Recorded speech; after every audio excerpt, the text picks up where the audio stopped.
Oh my God, I have a product I made that I can sell. I cannot go to a mall and wear clothes that everybody else is wearing. I was an undecided major. I believe it's the second best school in the US. Together. Rough and Riley Yeah. brought us together. That I actually sew my own stuff. The new age of e-commerce is... Hi everyone. Welcome to our first ever fashion podcast being co-hosted by myself, Lauie G, and OmniErick. So what is this podcast about? This podcast is going to be featuring some of our brilliant work that we've handcrafted and handmade. Lauie G is an incredible fashion designer here in Miami. I am a designer of sunglasses, Ison Couture, and we're going to go over some of the struggles that we face and being a fashion designer, being in this industry in general, and talk about how we know each other. And yeah, let's just dive into it. All right, let's begin. So my name is, as I mentioned before, Lauie G. I'm a upcoming fashion designer here in Miami, Florida. I'm originally from Brazil. My passion for fashion began since I was very little. I used to draw designs for my family members. I remember that my friend and I, because she was also into fashion, we came up with this whole idea for a store that we were gonna do. And then as I grew up, I went to college, and I didn't know what was I gonna do for college. And I was an undecided major, and I had to sit and think, okay, so what do I love to do, right? What do I want to do for the rest of my life? And I didn't have an answer. And then I thought back to my childhood, and I was like, okay, I like fashion. Like, I've always liked fashion. My whole family thought it was very fashionable. And I was going at FIU at that time. And FIU doesn't offer fashion. So I actually went to something very similar to fashion, which was costume. So I actually have a bachelor's in theater costume, theater design. And I graduated with that. And then I decided to go to Parsons for a certificate for fashion design. So I'm actually currently finishing a certificate right now for Parsons, which is I believe is the second best school in the US. Wow. For fashion. So that's how I came to be, and now I have a fashion brand called Lauie G. And what I do for my fashion is which I recently discovered, is that I combine both my fashion and my costume and blend them together and make something unique and inspiring. Yeah, tell me a little bit more about your fashion line. So what inspired you to start creating fashion? So what inspired me to start creating fashion was something that I've always wanted to do when I was little. So why I came up with Lauie G? Well, Lauie G, what is Lauie G? How the name Lauie G came to be? So Lauie is actually my nickname. My actual name is Louisa, and my last name is Gundra. So what I did is I combined my nickname Lauie with the first letter of my last name, which is G, and I put them together, and that's just how I just came up with that, like, in one day. And I was like, hey, I like this. It sounds a little bit fancy, like Fendi, Louis Vuitton, Gucci, so I'll be the next Lauie G. The Lauie G is already existing here on this planet. It's you've created some products for me, right? So you've already began your fashion journey. You can go in the office and create anything that you want, right? I mean, you have the capabilities of sewing and making designs already right now as we speak. How long have you been sewing? How long I have been sewing? I have been sewing for 7 years now. I started when I went to theater design because I had to learn how to sew. Actually, fun fact, everybody that goes to theater design, they have to do all the the design part. Even if you're an actor, you got to do all the design parts. So like you got to do lighting, you got to do acting, because that's the basic for theater design in order for you to understand theater, right? So I actually learned and expanded throughout the years in school at FIU. That's how I learned how to sew. When I was little, my grandma, that's another thing. My family have a history of being sewists, I guess. I don't think they were, I'm not sure if they were fashion designer, but my great grandma, I think it was my great grandma, she had a production of, I believe it was for weddings in back in Brazil. Like everybody knew who they were, so she had a whole production for wedding dresses. Or I think it was just wedding dresses. I'm not 100% sure. I should check that. So they had a whole production for wedding dresses. So that, I guess that's how it is in my it's in my blood for fashion. What was your question again? Sorry. It was about, How long have you been a sewist? yes. Then then that's why I went into costuming, and now I actually do sewing lessons. So for anyone that wants to learn how to sew, I do one-on-one basic sewing classes for anyone that wants to learn how to sew. So I've been doing it for 7 years now. Okay, awesome. And so you do sewing classes, right? Correct. And what do you offer in these sewing classes? Just the basics. So it's really what I offer in these sewing classes are literally just the basics of sewing. So how to set up a machine, what to do, what not to do, what to do if your machine gets stuck, what to do if you are stuck on whatever you're doing, right? So I teach how to them to sew. The not I don't teach them how to sew like clothing for the first few sessions. I teach them how to sew like bags, pouches, tote bags, because most of my specialty right now is actually bags and tote bags, because that's how I am. It's kind easy, of right? It's much easier to make Yeah, bags. it's easier to make. It's easier. Production is a little easier for one person because it's only me doing everything. But yeah, so that's what I offer, just the basics of sewing classes. Amazing. Okay. And let's talk about some of the creations that you made. I have an amazing white vest that is clearly right behind her. She designed that for me last year. She actually created this amazing one of one piece that is now one of two that exist out in the world. Lauie G has created this amazing vest for me to walk into a fashion show that I was featured in for Swim Week of 2025. When I first launched the brand Ison Couture, she created this.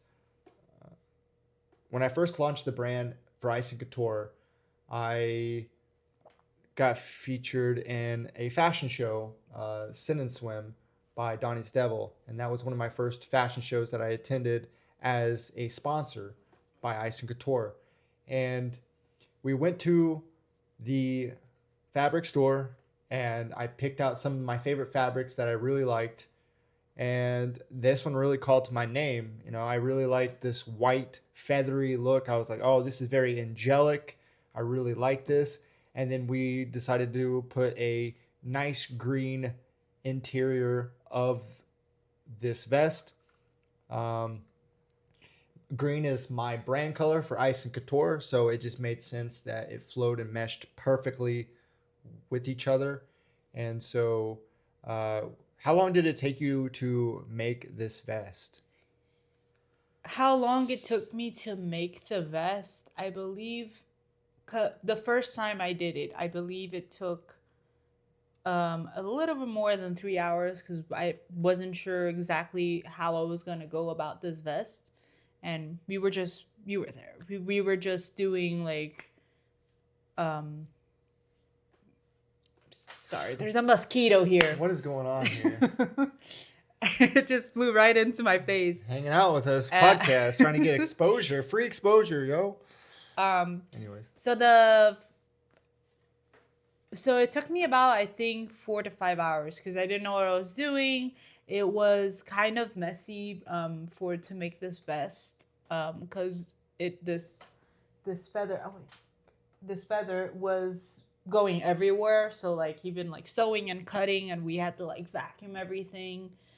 But it took about 3 to 4 hours. The second time it was way quicker. It took me about an hour and a half, I believe. Mm-hmm. So Wow.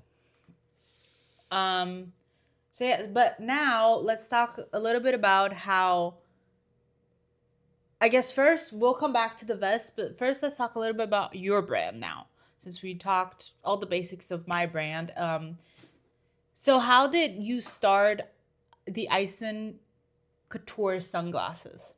Well, the Ison Couture sunglasses really started itself. I was wearing the same pair of sunglasses for a year and a half, and just gathering feedback and just like, just wearing them. They're my favorite sunglasses. I had a prototype that I made a year and a half ago, and I was wearing it around. And eventually, the business kind of started itself after this wealthy guy. I was like, I really want those sunglasses. He's like, Isn't the ones you're wearing right now the first ones you've ever yeah. made? So these sunglasses that I'm wearing right now are my original pair that I purchased over 2 years ago now. So I've been wearing these sunglasses for over 2 years. They're still obviously intact. I've never lost them. You can't lose a good pair of sunglasses. When you have a good pair of sunglasses, you never lose them at all cost. I had sunglasses that flew off my face and I lost them forever, and I never got them back. With these, they're still going strong. They don't fall off your face. They're completely um, unique by design because they have this nice embezzled piece in the lower frame, and it's also square shape, which also makes it unique. Um, but what I really like about this brand and why I started it is because, well, I mean, there was a demand for it, and I didn't know there was product fit or a demand until I started promoting it on my Instagram. And when I started promoting these sunglasses on my Instagram, everything changed because I sold 15 pairs in the first week. I was like, all Yeah. right, so I have no inventory. I got to get inventory. People are buying them all up. And so I got to work on building the brand. I started building the website. I started prototyping my next collection. So I went ahead and put my order in for 100 pairs of sunglasses, and they made it. My first shipment made it, and it ended up being a success. I sold out over 100 pairs of sunglasses in a few months, and I went on my second collection. Now I'm heading over to my third collection very soon. That is really, really cool. My question to you that I don't think I've ever asked you this was is what made you buy these first pairs to begin with and put the brand's name, which you can explain what it is and how it came to be. Oh man, when I first started this brand, well, the brand started without me. Like, I But why did you buy the sunglasses? why did Like I what buy the made you first? buy the It sunglasses? took me a long time to find the right pair of sunglasses. I was wearing such ugly blender frames. They were so bad. They were the pink frames that someone gave me. They felt bad because my I had a favorite pair of sunglasses. They were the Burberry frames. They were Mm-hmm. nice. They had Burberry across the front, and they looked really good. And I was driving on the highway with some friends with the top down, and I look out the window, and they flew off my face, and they just rolled down the highway.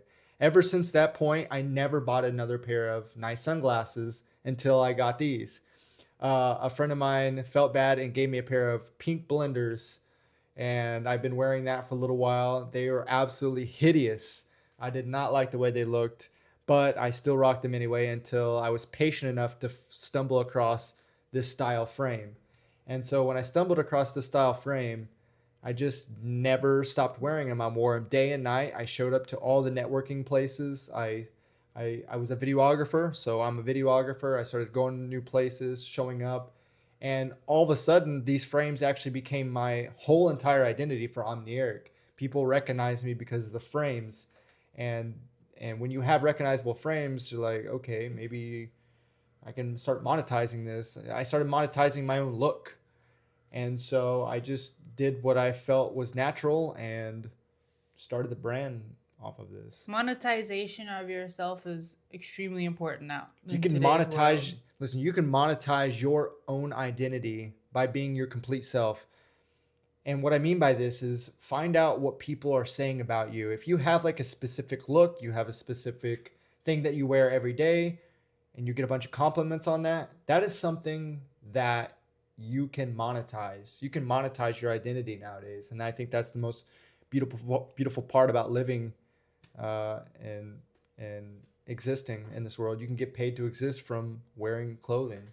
I think that's the most important part for fashion and fashion brands is having an identity for a fashion brand. I think that's what it was very hard for me to come up with. I'm still having ideas and coming up with different what do I want for Lauie G, but that is one of the biggest not challenges, but the biggest like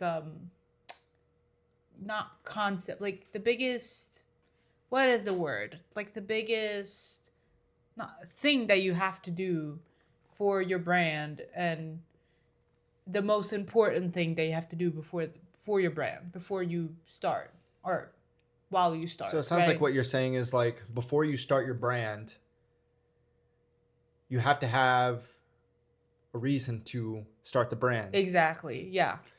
Like what who like anybody has permission to start a brand at any given point in Yeah, time. However, you have to start with something that's already familiar with yourself and with other people. My sunglasses started because people were already familiar with that. That has become a look. It's a staple. It's an identity piece. It's a statement piece. And that's how I've been able to sell the sunglasses, because it's a statement. And I'm able to make this statement and sell the statement to everybody online. I'm selling my identity at the end of yeah. the day. And that's the most important part of the fashion brand, right? Yeah, I I think think. that's the most important part. I think the most important about starting a fashion brand is already starting with a statement piece, something that you've already been identified as. I could sell my camera, to be honest. My camera, I customized my camera Yeah. and it has a whole identity, and I could sell that identity if I wanted to. If I wore the same shoes every day for 2 years, um, then I would start a shoe brand, because people are like, oh, where's those shoes at? Where's like, Yeah. you can sell whatever you wear. Um, I think where the next generation of e-commerce and shopping is. A lot of people talk about live shopping, but I think live shopping is huge. It's a huge industry. But however, I think the new age of e-commerce is uh, selling what you wear and what you show up online with. Yeah. Cuz people notice that when you're wearing things. They'll compliment, they'll say something. You know how many times I'm like on TikTok and I go to the comments and people are like, "That's great. But where'd you get those pants? Where'd you get that thing?"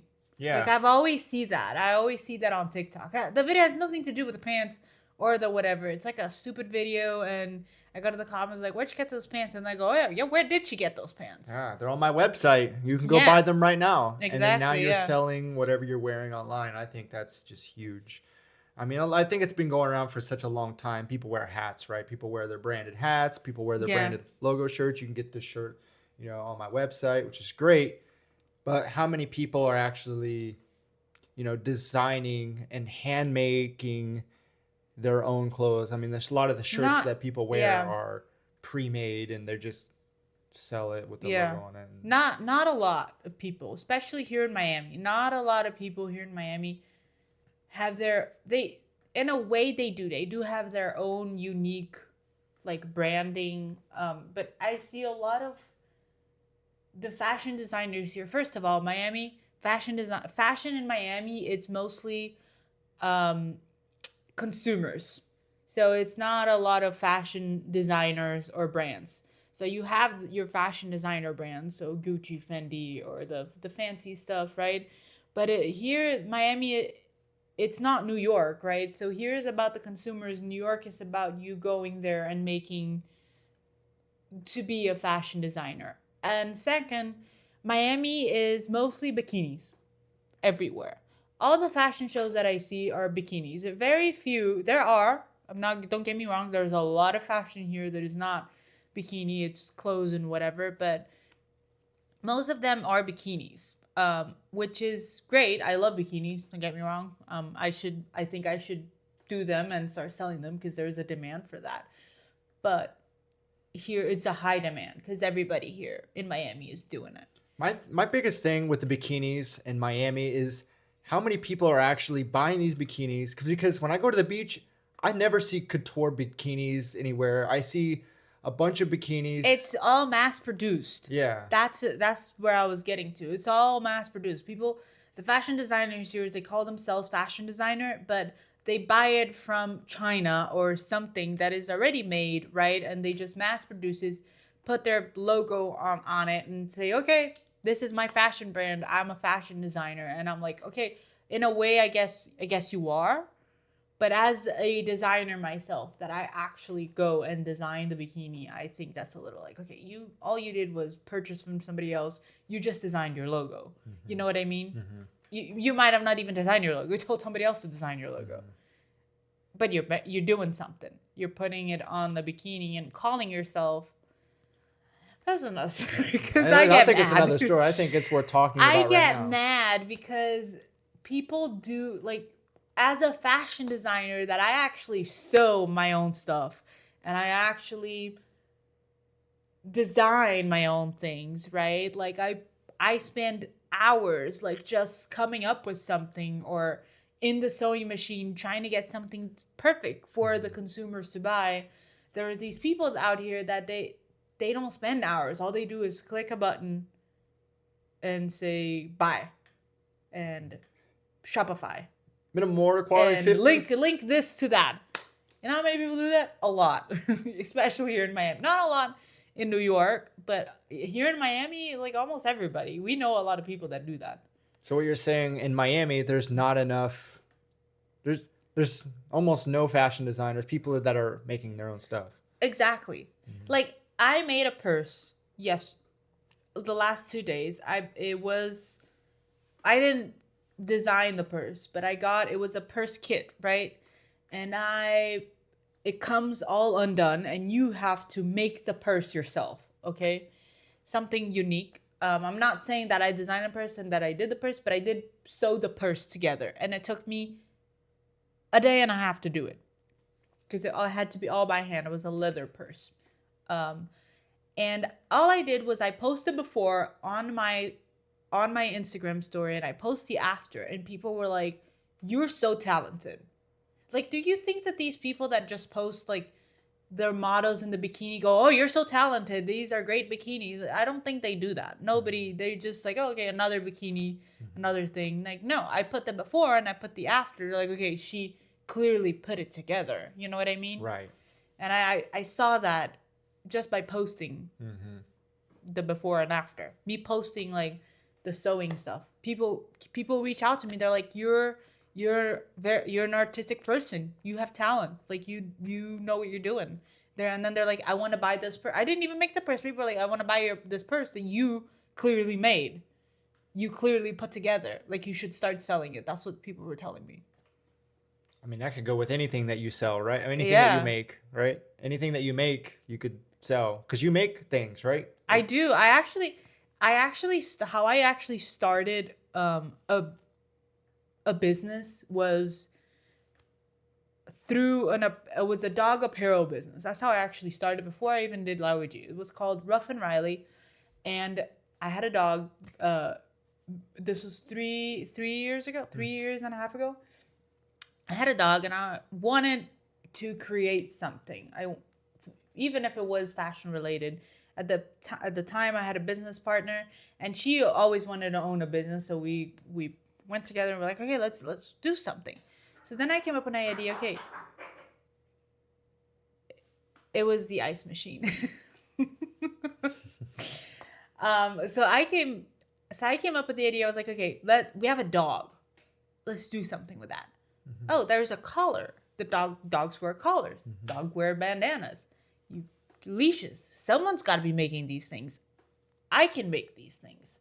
So I bought a fabric and let's try something. So I prototyped a bandana. The bandana was unique because it wasn't a tie on. It was you can still, I still sell them. It goes through the collar so it never falls off. And it was a great idea. What the first one I made, I was so happy. I was like, oh my God, I have a product I made that I can sell. This is insane. You know how happy I was? I was like, I was jumping up and I was like, woohoo! Like it was great.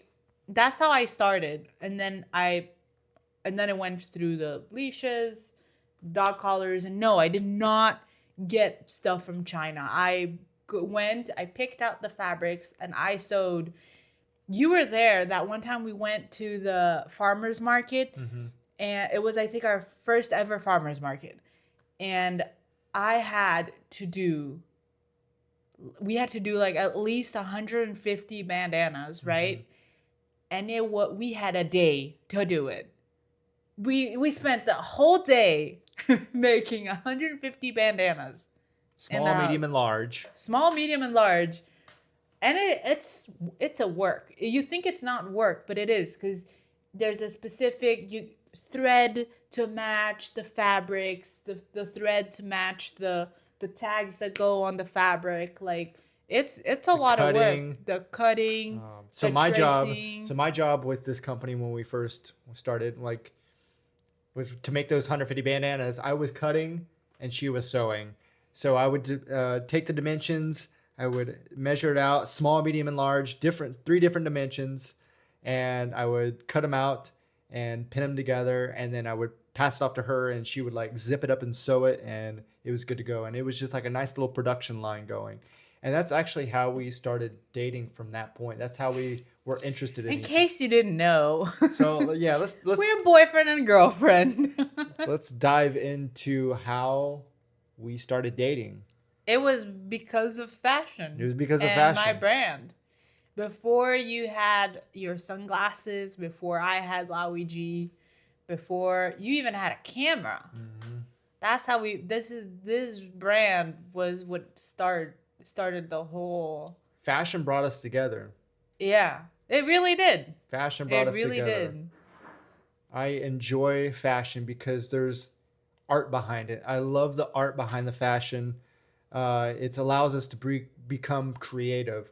One thing I really like about fashion is the creativity that comes from creating. And That you makes sense. used to do fashion too before we even met, because you used to do t-shirts. You had Yeah. a t-shirt Mm-hmm. press, so you designed, and he designed the stuff and he pressed it on the t-shirt, Mm-hmm. Mm-hmm. which Yeah, you just get blank shirts and you just press it on them. my But you f- did it all yourself. my first introduction into fashion was in 2022 when I started EI Auto Style. And what I was doing, I was making wheel displays for car shows, cars like BMWs, people who would enter their cars into car shows. And I was making these wheel displays for expensive clientele across the United States. And then I naturally led into, okay, let me start doing shirts. So I made EI Auto Style shirts. I made one shirt and a friend liked it, so I made two shirts, and then I sold two shirts, and five other friends saw that shirt, and then I ended up making 15 shirts, and I had shirts all over the place from making custom shirts that I made hand designed by myself, and that's how I started. And hoodies, right? And Also hoodies, I was hoodies, doing yeah. hoodies too as well. I was living in Ohio at the time. In 2022, I was doing a transition. I was making my own shirts, my own custom design off my mind. I had an idea, I put it onto a shirt, and I sold a lot of those shirts. I basically started a movement. I never really start a brand or a business. I always start with a movement first. I create the movement, and the movement transitions organically into a business.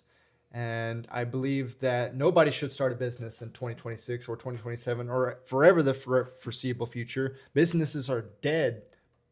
You have to create a movement. People have to get behind the product, get behind that. That's what's going to create the legacy for a brand. And yeah, so in 2022, I started making my own shirts. and selling them. And then I moved to Miami. And by the end of 2022 or beginning of 2023, I transitioned to Miami, and then I lost a lot of people. I mean, I didn't have anybody. When I moved to Miami, I didn't know anybody. I met you a month and a half after I moved here. You were already doing your own thing with Ruff and Riley and that brand. And then your partner was like, okay, we need like social media management and stuff like Mm-hmm. that. And I really had a passion for social media management and photography and videography and, marketing people's businesses. I really love marketing. And so my first introduction into marketing and social media marketing was really with Ruff and Riley back in 2023 when we were building the brand. And we were building the Yeah. brand. We were getting posts out. I was taking all the pictures. We were going out and getting some product photography and stuff like that, and going to marketplaces and selling the Ruff and Riley bandanas. And that's really how we got together, right? So Mm-hmm. in 2023, we were working on Ruff and Riley, and that's how fashion brought us together. Ruff and Riley Yeah. brought us together, It really did. Yeah. and and I know we never stopped. So with Ruff and Riley, in that time, we were selling a lot of bandanas. We were going to a lot of markets. We were pretty successful with the brand, I would say. That was one of the first successful brands that I built on through social media marketing, and uh, and then I bought my first camera. So Yeah. I bought my first camera during that time. I was like, well, I want to upgrade, You and were using your I phone, was using my phone for the product photography, which was and it coming out was great. yeah, it was coming out great. It was coming out great. And so when I bought my first camera, the Sony A7 II, very high quality, I fell in love with it. I was like, oh boy, this is dangerous. The quality is Yeah. great. And then, one thing led to another. I was actually going out and meeting new people with this camera, started taking pictures and videos of cars. I found my passion in videography again. I had a passion for videography at a really young age. I was doing phone videography. So I was going Mm-hmm. out and filming events and stuff like that with my phone. I mean, it was good. I had a passion for it. I learned how to edit, stuff like that. But when I bought my camera and I got back in editing, I found my passion in videography yet again. And so I decided to kind of branch out from Ruff and Riley and try new things and see if I can make some money from doing what I love. And eventually I started making a living for myself through videography, photography, and turn it into my career and business where I'm at today. I don't have to work for anybody. I don't have to clock in. I don't have to answer to nobody but my own clients that I wanted to work for. Yeah. And that's what I do now. And so, because I have this expertise in social media marketing, videography, and photography, I'm able to start my own brand, Ison Couture, which was a very natural transition. It almost like, you learn one skill and then that skill adapts to another skill. That's why Yeah. I think being omni passionate and omni skillful in a lot of different things, I think a lot of people misunderstand the terms or the saying. I think a lot of people misunderstand the saying, the jack of all trades, master of none. Yeah. I think that's a very common misconception. I think that's a problem because I think it's very good to be a master at a, well, you can't really be a master of all of it, but I'm saying I think it's good to pick up on a lot of different skills that you can utilize to build your own brand. Yeah. Yeah. I agree with you. And so what are some of the struggles that you face? So you don't really market your own brand now. Not no, because I don't market my own brand right now. Well, one, I'm still finishing my certificate, right? So Mm-hmm. I'm still learning, even though I know a lot. I'm still learning every day. Um, and I am slowly, like this year, the whole reason why I wanted to do a podcast was so I could put out more stuff about what I do and everything. I do lack a lot of that and motivation and everything. But this year, brand new year, 2026, it's all about branding more, finishing my certificate. We are going to go to New York Mm-hmm. during the summer to finish up my certificate for 2 months. That is going to expand, I think, a lot of my horizons and yours with the Ison Couture.